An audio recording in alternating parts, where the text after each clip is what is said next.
It was 3 days after the hurricane that Carolyn saw it. The power had only just come back on. There wasn't much damage to the house itself, just a few shingles blown off and tossed into the neighbor's yard, branches and wet leaves scattered like yarrow sticks. She hadn't done any cleaning up out there, hadn't added to the chorus of rakes and chainsaws that seemed to float into her windows at every hour of the day or night. She'd never been much for gardening. And since her office had been closed, like pretty much everything else in town, for the 3 days that the electricity had been out, she'd mostly been sitting around, reading, or listening to the battery-powered radio, sweating from the sunshine in the daytime and from the lit candles after darkness fell. She ate a lot of granola bars and cold Pop-Tarts and potato chips, feeling vaguely sick at the end of the first day. But today, the power had flickered back to life, the television bleeding suddenly out at her at an impossible volume, and she felt the need to do something, even if that something didn't involve going outside and wading around in the depressing piles of downed tree limbs. She decided to clean the house. It was while she was vacuuming in the spare room, the one with all the junk heaped in it because there was nowhere else in the small house to put it, that she glanced up and out the window. Behind the house, just as it had always been, was a scraggly backyard that extended maybe 20 feet from the door at the rear, culminating in a dispirited chain-link fence. The fence itself held off an intimidating wall of tangled vines and branches, so thick that nothing could be seen through them except for more foliage, growing deeper and darker in hue as it receded from her line of sight. Carolyn had never ventured out into the wilderness beyond the fence, had never even cut back the growth. It wasn't her property back there, after all, and it was probably full of snakes and old appliances and Christ knew what else. But now, due to the judicious pruning caused by the 85-mile-per-hour winds of Hurricane Edgar, Carolyn found that she could see through the vines just a little. She could see that there was something back there, something white and unquestionably human-made. She turned off the vacuum cleaner and stepped closer to the window, squinting for a better look. She couldn't see much, the branches were still looped and twined in every direction, and now there were newly fallen trunks listing this way and that. But after a few minutes of adjusting her vision, she realized that what she was looking at was part of a wall. How do you like that, she thought. There's another house back there in the woods. It was entirely possible for that to be true. She'd only moved into the neighborhood less than a year ago. The Taj Mahal could be back there for all she knew. Of course, she couldn't remember ever seeing anyone walking around or hearing anything like voices or a car engine. And come to think of it, how would a person living back there be able to come and go? There wasn't any road through her backyard, and she was fairly sure that the road on the other side was nowhere near where that house would have to be. Her own house was on the end of a short cul-de-sac. Intrigued, she forgot all about the cleaning, leaving the vacuum where it lay, and went out the back door to stand on her concrete porch. The sun was bright and scorching, and she found it hard to believe that only 3 days before, the sky had been almost black at midday, the cold rain slicing down in sheets, the wind shrieking through the trees like a demon for hours on end, keeping her wide awake and shivering with mingled fear and anticipation as the storm picked its painfully slow course across the state. From this closer vantage point, Carolyn could tell definitively that the white blotch was a wall. She tramped through the yard, her bare feet slipping on the carpet of dead leaves, and placed her hands on the top of the fence. The metal was hot, and she pulled her fingers away, swearing. By leaning forward a bit and pushing some of the thick growth aside, she saw that the wall was only a wall and not part of a building of any sort. It was crumbling and discolored, and looked as though it had been there for ages, longer than her house had been. At first, she thought there was a rectangular hole in the concrete block, because there was a black shape almost dead center, but by leaning farther, she determined that this was a solid something. At this distance, she couldn't quite make it out. Very mysterious, she said to herself, pulling back from the fence, her arms pink with thin scratches. The humid air around her was heavy with the buzzing of machinery. She hadn't noticed the sound much for the past day or two. It had become a constant drone like the rushing of blood in her ears. But now it seemed very loud. Carolyn trudged around the side of the house out to the front yard, which looked even worse than the back if that was possible. A couple of ragged rose bushes, planted by the previous owners, were struggling for life amid the patches of sand and weeds, and a skinny palm tree that had lost half its fronds to the storm waved and withered in the stifling breezes. Mr. Tate was in his driveway next door, fiddling with a chainsaw. Every now and then he'd wipe the sweat off his forehead with a sopping blue rag. He peered up through his ungroomed gray eyebrows as Carolyn approached. "Hey there, wondered when you'd be coming out of hiding." "I didn't want to come outside, it's just too much to deal with." He grinned and stood upright. He only came up to Carolyn's chin. Yeah, I know how you feel. You seem to have pulled through all right, though. Carolyn looked back at her house, which was a trifle battered, but otherwise fine. Like me, she thought. Yes, how did you do? Not bad. Wooden fence came down in the back, couple of shingles, but that's it. He looked over her shoulder at her front yard. She felt like stepping into his field of view to keep him from seeing it. I could clean that up for you when I'm done with all this, he said, gesturing behind him. I know you're not much for the outdoors. Gee, am I that obvious? She felt her cheeks getting warm. But thanks, I'd appreciate that. For a minute, she stood there with her hands on her hips, feeling the sweat running in rivulets down the small of her back. The street seemed alive with activity and noise, people milling about, working, rubbernecking, talking with one another in awestruck tones about the storm, about the damage left in its wake. Mr. Tate, she said, her gaze still fixed on a spot in the distance where a fat black tree lay horizontally across the road, blocking the traffic. That's me. Was there ever a house in the woods out there and back? Like out behind my fence? He wiped at his brow again, and his wrinkled face turned thoughtful. Back there? Huh. Well, it was before my time if there was, and I've been here close to 40 years. Why, you see something back there? Confronted with a direct question, she suddenly didn't want to tell him. It felt like her private knowledge, a delicious secret that she didn't want to share. No, she said as casually as she could manage, just wondering. She could tell by the look in his eyes that he didn't believe her, and she felt bad, but there was nothing for it now. Well, whatever, he said, bending down to his chainsaw again. I wouldn't go messing around back there if I were you. Probably snakes as big around as you are. Probably. She started to back away, moving toward her own driveway. Thanks a lot, Mr. Tate. Just let me know when you want to start the cleanup. I'll come out and help you. He didn't look up at her. No problem. It'll be a couple of days. She went into the house through the front door, feeling his gaze drilling into her back. She didn't want him to see her going around to the backyard. Once inside, immersed in the blissful electrical coolness, she immediately went into the spare room and stared out the window. The patch of white wall shone like a beacon through the tangled trees, taunting her with its incongruity. What are you doing there, mister? She whispered into the glass. The humidity outside made it appear as though the wall had shimmered in response. The next morning was Sunday, and Carolyn waited until she heard Mr. Tate's car coughing down the road, probably off to the grocery store to restock the fridge, before she went out into the backyard. The night before, she had rummaged through the old shed, searching for something to clear the brush beyond the fence. The shed had been there when she'd bought the house, and she hadn't bothered to clean it out. She had emerged half an hour later, coated with cobwebs and sweat, smelling of old rust and paint, with nothing to show for her efforts but a broken weed whacker. Well, that would have to do. She certainly wasn't going to ask anyone to borrow anything more appropriate. Clad in a long-sleeved shirt and jeans tucked into her socks, she set out with her pathetic implement, sweltering and feeling slightly ridiculous. She climbed up and then fell over the chain-link fence, her sneakered foot catching in one of the gaps and sending her sprawling. She landed with an oof of forced breath. Branches clawed at her clothes and face, and a million small scurrying creatures fled in terror from her clumsy arrival on the other side. Pretty swift, Carolyn, she said, getting to her feet, brushing the twigs and leaves and bugs from the seat of her pants. She picked up the weed whacker and started hacking away. After a few minutes of fruitless deforestation, she realized that it would probably be easier to just crawl through the tangles instead of trying to battle through them. She dropped the useless weed whacker and dived into the trees, closing her eyes to keep the stray branches from poking them out, only opening them to check her progress. The woods weren't nearly as impenetrable as they appeared from without, and in what seemed like no time at all, she found herself standing a few feet from the wall that had been here all along, just waiting for some disaster of nature to come along, so that it could show itself. Carolyn shuddered pleasurably at the thought. The wall didn't look quite so white from close up, the blocks were grimy with age, and the hurricane had plastered wet leaves here and there, like dark green post-it notes.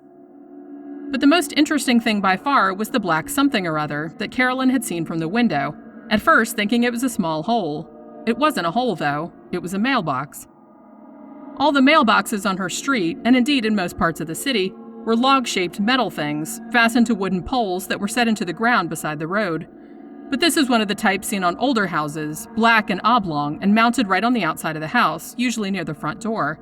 It had two curling bits of metal at the bottom, like a pair of receiving arms, where the outgoing mail was placed. Carolyn ran her finger down the side of the metal, and a few flakes of rust came off and fluttered to the ground. It seemed weird for the mailbox to be all that was left on this concrete chunk of nothing that might have been a building once. This didn't even look like the front of the house where the mailbox would usually be. There was no sign that there had ever been a door or a window anywhere on the remaining expanse. She had a sudden urge to look inside the mailbox, to check to see what kind of letters the ghosts were receiving. Dead letters, she thought, and shuddered again, not so pleasurably this time. For a moment she thought she felt eyes upon her, and she turned quickly, her shoes crackling in the underbrush. But there was nothing, just the crisscrossed vines and the lazy whir of insects.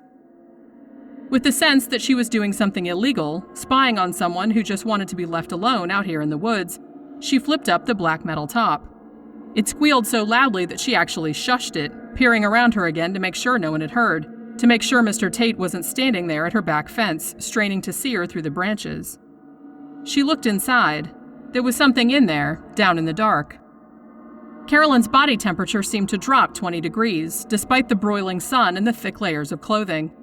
She blinked, hoping she could rid herself of the illusion of that slim bit of paper or card, leaning against the inside of the mailbox amid the shadows, just as if it had every right in the world to be there. She looked again, her vision cleared, but it was still there. She figured later that she probably would have stood there forever, gaping into that little black rectangle, if she hadn't heard the roar of a car engine close by. Mr. Tate was back from his errand. Feeling exposed and caught in the act, she slammed the lid down on the impossible delivery and plunged into the weeds, climbing through the brush as fast as she could go. She dreamed that night that she went down to her mailbox after nightfall. She couldn't see what was inside it, but she was expecting a very important letter and knew that it must be in there. She reached into the box and felt around, her fingers at first meeting nothing but corrugated metal. Then she felt the teeth. She woke up in a pool of cold sweat. The next day was Labor Day, and Carolyn stumbled out of bed just as the first yellow rays hurtled over the horizon. She didn't bother with breakfast or even coffee, but simply pulled on the stained clothes from the day before. It was much easier going this time, what with the rough path she had made through the woods. Her watch read 7:05 when she stood in front of the wall again, panting slightly. The atmosphere was already laden with moisture, making it hard to breathe. Not caring who heard this time, she lifted the hinged lid of the mailbox. Its cry was less severe today. Remembering her dream, she actually watched her hand descend into the box and watched it rise out again as she pulled out what was in there. She didn't look at it. She just pressed it against her leg and hurried back to the house. It was a postcard. Not an old one either, but stiff and new, coated with a shiny gloss and smelling vaguely of ink. Carolyn sat at her kitchen table, stewing in her filthy shirt and jeans. The picture on the front of the card was of a desolate landscape. She couldn't be sure where it was. Maybe out in the desert or someplace. Everything was gray and misshapen and amorphous, like the melting clocks in that Dali painting. Looking at it gave Carolyn a peculiar sensation, thousands of caterpillar legs tickling her skin. She turned the card over and gasped, for scrawled there, in what appeared to be a child's hand, were the words, "Dear Carolyn." "No way," she said aloud, and the sound of her voice in the closed-in house made the goosebumps sweep up and down her arms. What the hell was this, anyway? She studied the back of the card carefully, trying not to let her gaze fall upon those two words, scribbled there in black felt-tip pen. But there was nothing else, no copyright notice, no printer's or distributor's logo, no empty rectangle where the stamp was supposed to go. And then she recalled Saturday afternoon in Mr. Tate's driveway, when she told him there was nothing back there in the woods and he'd given her that little look, the one that said, "I don't believe you, Carolyn." Could he have gone snooping around and decided to play a joke on her, kind of get her back for not trusting him with her secret? It didn't sound likely, but what other explanation was there? She'd only just seen that wall and that mailbox for the first time yesterday, and there was no way someone was addressing postcards to her when no one in the neighborhood even knew her name except for Mr. Tate. Of course, the card could have been meant for someone else, but it looked brand new, and besides, how many Carolyns could there be around here? Sure, she was only minutes from throwing up. She rose from the table and flung the card into the trash. She suddenly needed to get out of the house. Carolyn had not intended to ever venture over her back fence again. The broken limbs and knots of weeds could grow like uncontrollable fungus, choking the view and burying that damned wall again forever as far as she was concerned. She'd had another nightmare, worse than the first, and she woke up Tuesday morning feeling as though she'd been run over, but she went to work anyway. When she got home, she didn't even bother with the long sleeves. She just climbed the fence and pushed into the trees in her work clothes, snagging her pantyhose and breaking a heel. There was another postcard, leaning in the shadows at the bottom of the box. It didn't surprise her. She'd been picturing the scenario all day at work, obsessing over it until the boss had yelled at her to stop daydreaming. This card had a similar picture on it, the gray warped landscape that looked like the surface of some faraway planet. But this one had a figure on it too, far off in the distance so that it was only a silhouette standing on the dunes. Even though she couldn't see the figure's face or make out any distinguishing features, Carolyn still had the disturbing feeling that it was looking at her through the layers of ink laid down on the stiff cardstock. She flipped the card over, only one word this time: please. Carolyn went back into the house. She visited the mailbox every day after work, and then on Friday she didn't even bother going to the office at all. There was a new card in the box every day. She had completely discounted the idea that Mr. Tate had anything to do with this. He had come knocking on her door Wednesday afternoon, asking if she was ready to begin the cleanup on the weekend, but she'd turned him away. "Changed my mind about it," she said. "I decided to do it myself." He'd given her another one of those looks and shuffled off toward his own house next door. She hadn't seen him since. All the cards were similar except for the figure in the picture, which was imperceptibly closer in each shot. It never occurred to Carolyn to refuse to pick up her otherworldly mail. Something beyond reason compelled her, made her into an automaton. She began to understand what being an obsessive-compulsive would be like. Put together, the card spelled out a message: "Dear Carolyn, please help. I am all alone here. Please help me." At night, she would study the cards in succession, lay them out on her kitchen table under the dim light from the 70s-style chandelier. She started to associate the person writing with the person in the picture, all alone on the alien plains, crying out in the darkness for someone to hear, to come. Someone, anyone. Carolyn. The days dragged on, one fading into the next, only the postcards distinguishing one day from another.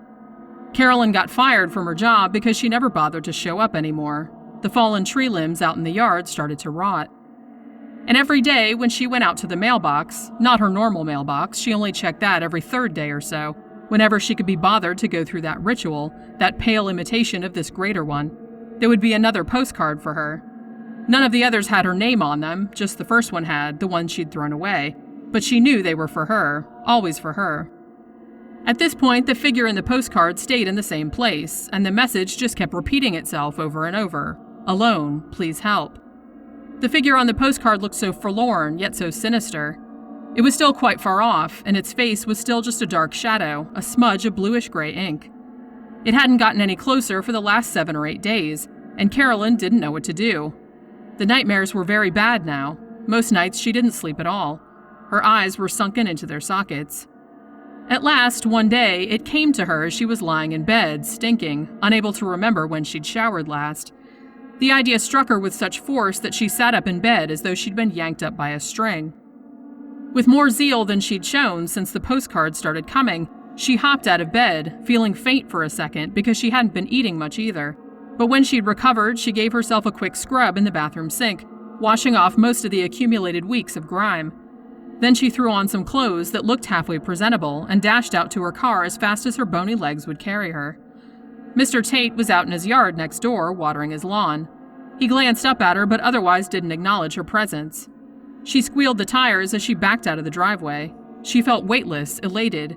It was all going to end. She was going to end it. She couldn't believe she hadn't thought of it before. There was a big drugstore less than a mile from her house, and through the front window she saw what she was looking for. Inside, she pored through the racks of postcards, curling her lip at most of the touristy ones. Some of them were pretty, they were just wrong. Finally, at the bottom of the rack and tucked behind several other postcards with different designs, she came across what she thought was the perfect thing. It had no text at all. There was only a picture of a woman with her back turned to the camera, standing on a beach, her blonde hair blowing in a breeze only she could feel. The sand and sky were a warm caramel, the exact opposite of the blue-gray in the haunted postcards. And the woman, even though only the back of her head and part of her shoulder was visible, was close to the camera, close enough so that Carolyn could see the slight dusting of sand across her golden skin, the silvery glint of her hair. Light and dark, near and far. She paid for the card and rushed home. Then she sat at the kitchen table for an age, with her black felt-tip pen poised over the blank white back of the card. She wasn't sure what to write. She didn't know the name of the person or whatever who had been communicating with her, but it seemed rude and abrupt not to have some sort of salutation or greeting. She pondered for a long time. Eventually, she put pen to paper. "Hello, what do you want me to do? Carolyn." She tilted her head to the side and considered her neatly printed words, her simple response to the plea that had drilled into the core of her being, tormenting her with all the insistence of a bleeding wound. She actually smiled. "I'm answering the call," she thought. After checking it over, staring at the picture again and marveling at it, an almost flawless photo negative of the figure and the landscape on the phantom postcards, she pinched her reply between her fingers and set out for the woods, intending to consign it to those waiting wrought iron arms at the bottom of the mailbox on that crumbling white remainder of a wall of a building that never was. It was late at night, Carolyn knew that much. The dream tonight had been the worst ever, so horrible that she couldn't fathom how she had not gone stark raving insane as it unspooled on the movie screen of her mind. In the middle of it, she thought she woke up, but then thought to herself, her dream self, that she couldn't have, because the dream was still there, right in front of her, a rectangle of blue-gray landscape with a black figure coming closer and closer, and calling to her with a low voice, sweet on the surface but rotten underneath, a voice like a mouthful of grave dirt.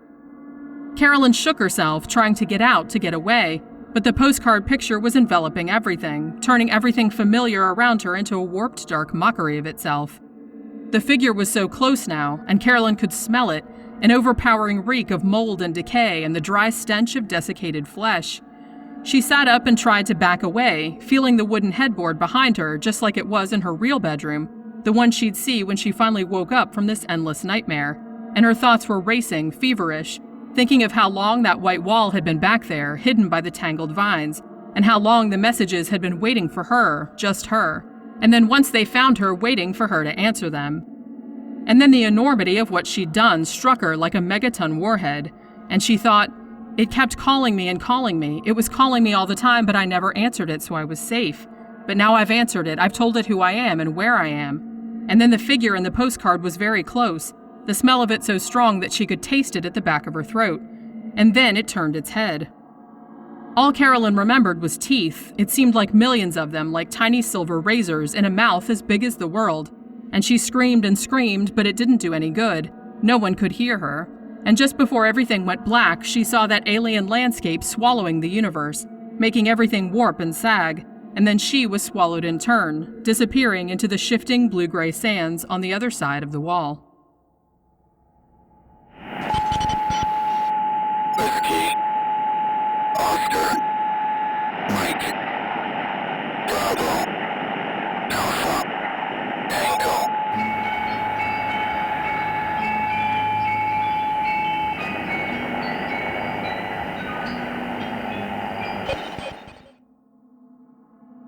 She will die. The harsh whisper, inches from her ear, startled Leah out of the floating semi-doze that had been passing for sleep. She blinked in the darkness, instantly wide awake, and then nearly jumped out of her skin as a simultaneous flash crack of lightning and thunder split open the sky outside. The incessant pounding of the rain on the roof was a constant din, and the main reason Leah had been unable to fall into a definitive slumber.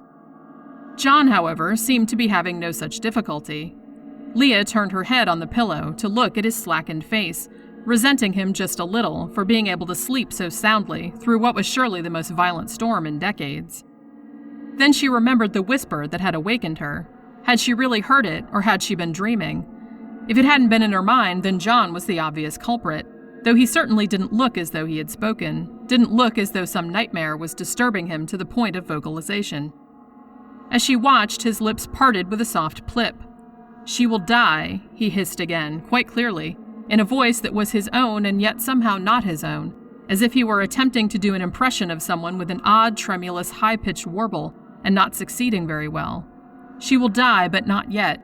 Soon, very soon. She will suffer first, yes. Her blood will flow, just a little at first, and then more and more until she begs for death."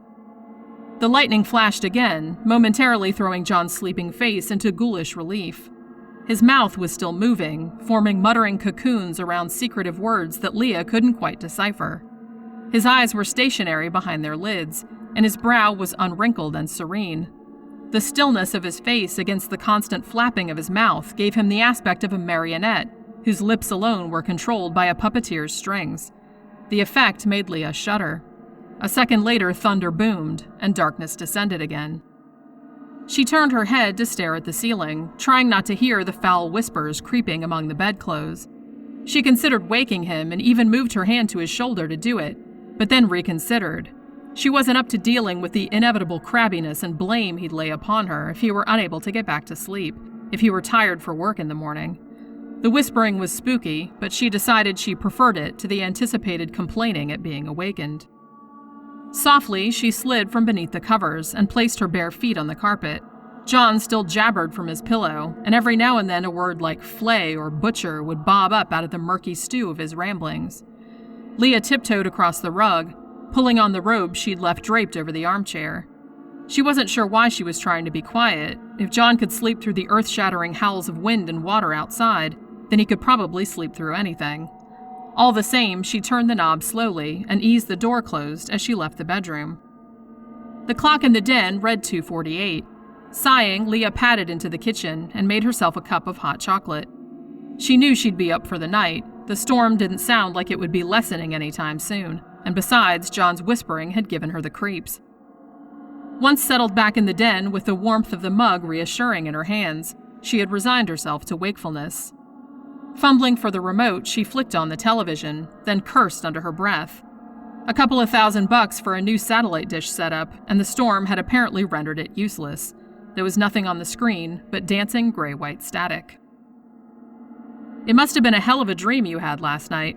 Leah wiped at the mirror again, roughly, wondering why on earth John always found it necessary to shower in water hot enough to melt lead. "What?" Even his voice sounded muffled by the steam. "You were talking in your sleep," she said, trying to speak above the pound of the shower. At least the drilling rain outside had stopped for now, though the slice of sky visible through the window was an ominous heavy slate. Leah finished lining her lips, then studied her eyes in the half-fogged mirror. Considering she'd hardly slept, she didn't look too bad. Probably no one at work would notice a thing. "You were saying these awful things," she went on, almost thoughtfully. "I didn't catch it all, but it was pretty horrible." "Was it?" John was peering around the shower curtain, the shampoo stiffening his hair, making it stick up into tufts like horns on either side of his head. "What did I say?" He didn't sound as if he really cared, but was simply trying to make conversation. "Do you remember the dream?" she asked. A river of soapy water streamed into his eye, and he squinched it shut. "Nope, slept like the dead." Leah frowned at his choice of words. She found that she didn't really want to tell him the specific words she'd heard oozing out of his unconscious mouth during the night. In the light of morning, they seemed obscene. "The dream must have been really bad," she said again, wishing she hadn't even brought it up. "Maybe you're blocking it out." "Yeah, maybe." He disappeared behind the curtain again, and after a moment began to whistle tunelessly. Leah finished putting on her makeup and went into the kitchen for coffee, her heels clicking sharply on the linoleum. John left for work about a half hour before she did. He waved offhandedly at her as he went out the door, not bothering with a goodbye. He'd seemed distant lately, she thought, and whenever she pointed it out to him, he got defensive and irritable, so she'd stopped talking about it. As she rinsed her coffee cup out at the sink, she heard him walking down the driveway and getting into his car. And when the motor roared to life, she caught a movement out of the corner of her eye. She looked up. A curtain on the second-floor room of the house next door had fallen back into place. That night, the storms came again, the rain a solid wall of water, the lightning crackling great purple-white fingers across the sky. It was, if anything, worse than the night before. Leah tossed and turned, unable to even close her eyes, to even meet sleep halfway. John scolded her for her restlessness, but after 5 minutes he was snoring thickly next to her, his hands twitching on his chest. She wondered how he did it. It was only a few minutes later, as Leah lay on her back in the punctuated darkness, that the whispering began again, this time in mid-sentence. Out of the way, the voice that was John's and yet not John's said, "Soon, a few days maybe, dead and buried, the pieces scattered where no one will find them." Leah began edging away from her husband, almost without realizing it. He just sounded so strange, speaking death, planning murder, in a voice that could almost be that of a malicious child. The words had the eerie, sing-song quality of a children's rhyme about them. "Kill her, kill her, kill her," John chanted with something like glee. "Kill her and she will be out of the way, and when she is out of the way, we will be together. Tie her up and cut her and kill her, kill her, kill her." Leah jumped out of bed this time, almost hoping she'd wake John, that he would sit up and glare and mutter darkly at her, but in his own voice, the hateful one he always berated her with. But he slept on. Her heart thumped, an interior rhythm nearly matching the relentless hammer blows of thunder outside. John's whispering continued, a rising and falling cadence in the lightless room, and Leah put her hands over her ears, thinking she was being ridiculous, but at the same time wanting to block out all hint of that horrible voice issuing from her husband's lips. Moving quickly, she left the bedroom and retreated to the den, closing all the doors tightly between her and him. The satellite was knocked out again, of course, but she left the TV on anyway, calmed by its constant movement and glow. If she stared at the static long enough, she could almost see shapes there, her imagination made solid in the vacancy of interrupted reception. Surely this couldn't go on, she thought. She didn't relish the idea of being awakened every night by John's bizarre tirades, and she didn't want to sleep in another room, although Christ knew there was really no reason for them to share a bed anymore. Perhaps it was just nightmares. He'd never been bothered by them before, but maybe the storms were upsetting him more than he let on, and the stress was coming out in his dreams. It seemed a reasonable proposition under the circumstances. Leah stared at the teasing, roiling static. Or maybe, she thought, maybe he's planning to get rid of me. She sat up straight. The thought had startled her, as though it had come from somewhere outside herself, perhaps from the hypnotic luminescence of the television screen. She glanced at the window and saw white forks of lightning plunging toward the earth. The whole thing was silly, she told herself, shivering under her thin robe. Why would John want to kill her? Sure, their marriage probably wasn't in the greatest shape, and John seemed to have lost all interest in her, both physically and mentally, over the past few months, but that didn't necessarily mean anything. They'd been married a long time. Couples got bored of each other. Thunder boomed again, and Leah remembered something that John had whispered in his sleep. When she is out of the way, we will be together. The TV screen boiled and glowed before her eyes. Was John having an affair? It was possible, she supposed. He went out on his own sometimes, on weekends, without mentioning where he was going, and it would explain his recent lack of interest. Leah found that picturing John screwing around didn't upset her as much as she thought it should. Maybe she was getting bored of him too, she mused. But even if he was having an affair, would he really have to kill her to be with his mistress? All he'd have to do was ask for a divorce. Leah didn't really want to divorce him, but she was a reasonable woman and wouldn't fight him too hard if that was what he wanted. She shook her head, trying to derail her current train of thought. All this speculation was idiotic. John was just having some weird nightmares, that was all. He didn't want to kill her, and he probably wasn't even having an affair. She was simply worrying about nothing, blowing everything out of proportion. In the morning, when the darkness and the storms had abated, all her musings would seem preposterous. So thinking, she snapped off the useless TV and went back upstairs, determined to sleep in her own bed, no matter what. The day dawned grayer and wetter than the last, though at least there was some sign that the clouds were thinning.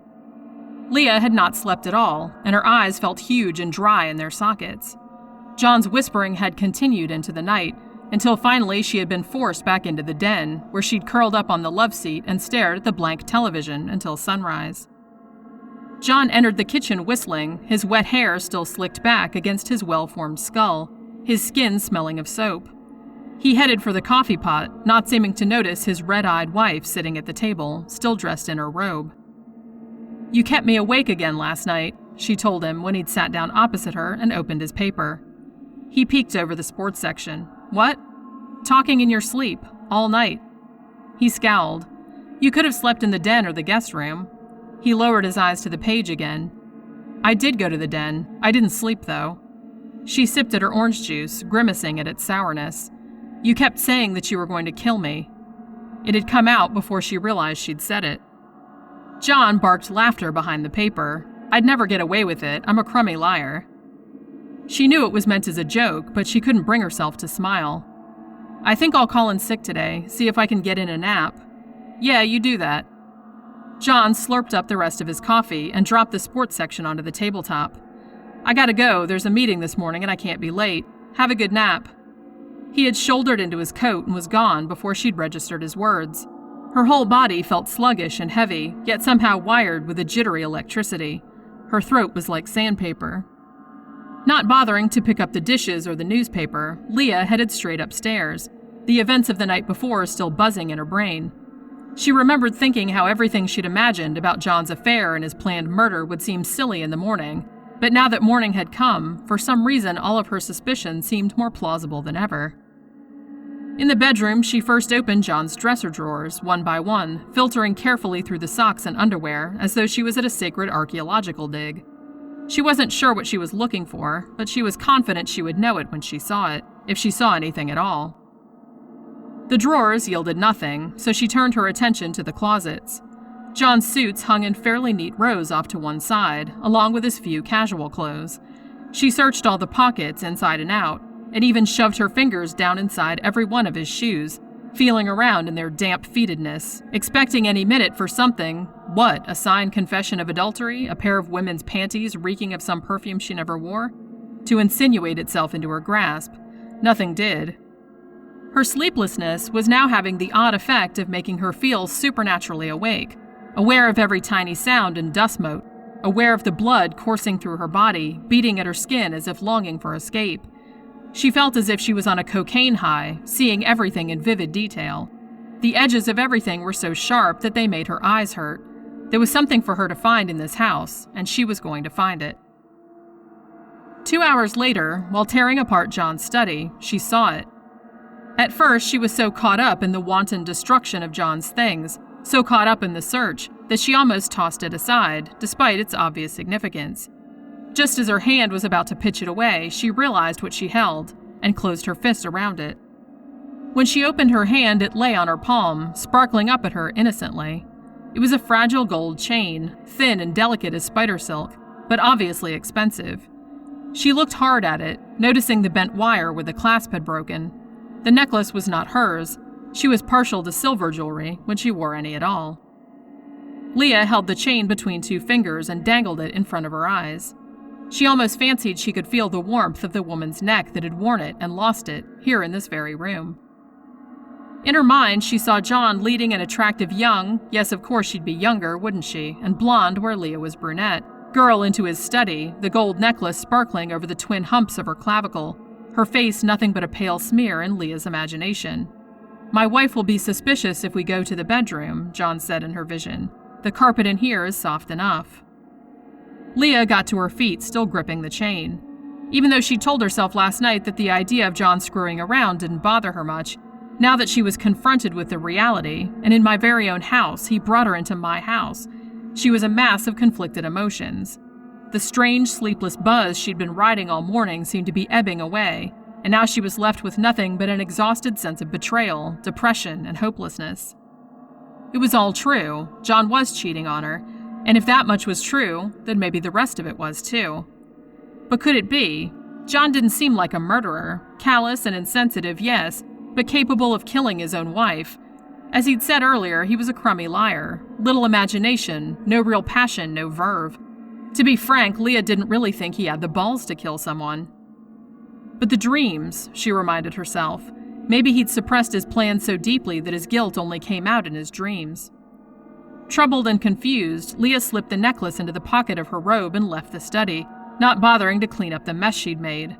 John would be furious when he saw that she'd gone through his things, but she was hoping that by then he'd have bigger problems to worry about. She'd decided she was going to confront him with the necklace as soon as he got home. The clouds had vanished by the time John's car pulled up in the driveway, and the setting sun turned the sky a vivid purple-orange.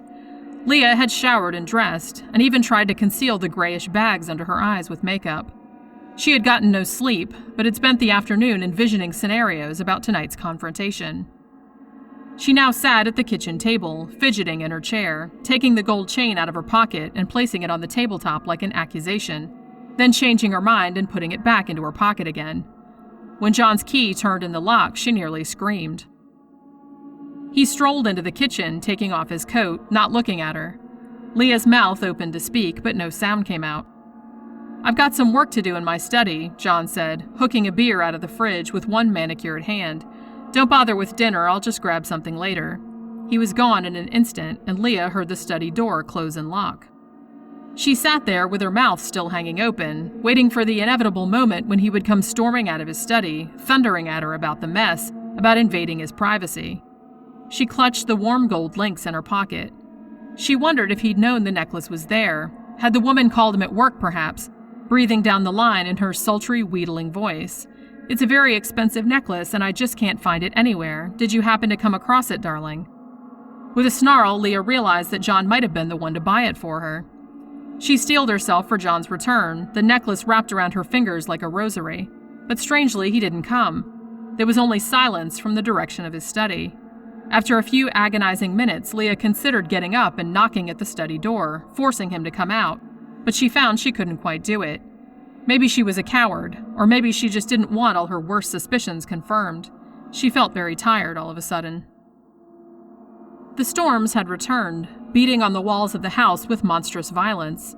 Leah had gone to bed early, falling into a deep sleep as soon as her head had hit the pillow. The crash of thunder awakened her and she almost cried out. She'd been having a terrifying dream whose particulars she couldn't remember, but whose sense of mortal danger was still palpable in the room when she woke. She had no idea what time it was. John was sleeping beside her, and his whispering had reached a feverish height of lunacy, the mad babble nearly drowning out the sounds of the storm outside. Leah leaped from the bed, suddenly terrified that he would spring out of sleep, his eyes red and glowing with the murderous presence of the being that inhabited him, and that he would come toward her with his evil childlike whispers, and that he would fall atop her and smother her against the soft carpet, pressing his body into hers the way he must have pressed into the faceless woman he'd fucked downstairs on the rug in his study. John lay where he was, still whispering but making no obvious attempt to move. Leah approached him cautiously, wincing at the words coming from his mouth, hating him for his indiscretions, for the horrible secrets he harbored that somehow couldn't stay secret. She leaned over him, watching his lips move by the intermittent glow of the lightning flashes outside, and then she grabbed his arm firmly and shook him, hard, almost hoping she'd leave a bruise, hoping she could hurt him in some petty way, wanting to get back at him for all the anguish he'd caused. He didn't awaken right away, and so she shook him again, harder, so hard that it felt to her as though she could pull his arm from its socket. At last he groaned and blinked, staring at her uncomprehendingly for a long moment, then furrowing his brow, a harbinger of fury to come. "What the hell?" he said, his voice almost normal, but with a slight hint of his shaky, tremulous dream voice. "I know you've been screwing around," she said, right into his face, her fingers still wrapped around his upper arm. He tore himself away from her, roughly. "You're crazy," he said. "You won't get away with this." She was backing away now, her open robe flapping around her knees. She reached into her pocket and the gold chain was there, her talisman. "I know what you're planning, but you won't get away with it." John staggered out of bed, tangling his legs in the blankets and lurching toward her. "Get back here," he growled, his bulk nearly blending into the darkness, so that Leah couldn't quite tell where he was. "Get back here and tell me what the hell you're talking about." Leah had reached the door. Her hand caressed the knob. "I know all about it. I've got the proof right here." "Leah!" He came toward her, but she was out of the bedroom and down the stairs before he could flick on the overhead light. She was dressed only in a short nightgown and a robe, and her feet were bare. The sounds of the storm were so loud in the other parts of the house that she couldn't tell if John was coming after her or not. She yanked open the front door, and without hesitation plunged out into the rain, her whole body instantly drenched, her long hair heavy and sticking in clumps to her face and neck, her clothes clinging to her body. Thunder cracked, and she ducked her shoulders instinctively. There was a light in the window of the house next door, and Leah made her way toward it, afraid to look behind her in case John was looming in the yard with a shotgun or with the axe from the garage. She started to laugh at the absurdity of the image, but it was a manic, gobbling laugh that sounded closer to a scream. She mounted the porch of the house and began pounding on the door. She didn't know the people who lived here. Every now and then in the morning, she'd seen shadows moving behind the windows, and on the day the satellite dish was installed, she'd seen a moving van in the driveway, and movers carrying furniture inside. It didn't matter at this point who answered the door. As long as she was with other people, she'd be safe, and she could call the police and tell them what John was planning. They'd believe her. They had to. Leah heard footsteps on the other side of the door, just before it swung open, to reveal a young red-headed woman who was a little plump, but otherwise very pretty. She smiled when she saw Leah on the doorstep, her teeth very white in the dimness, and then stood aside and motioned for her to come in. When Leah was standing in the living room, dripping onto the carpet, the woman closed the door behind her. Leah heard a click as the lock was turned, then a metallic sound like a blade being pulled from a sheath. She closed her eyes and tightened her fist around the necklace. "She will soon be out of the way," the woman said in an odd, tremulous, high-pitched warble.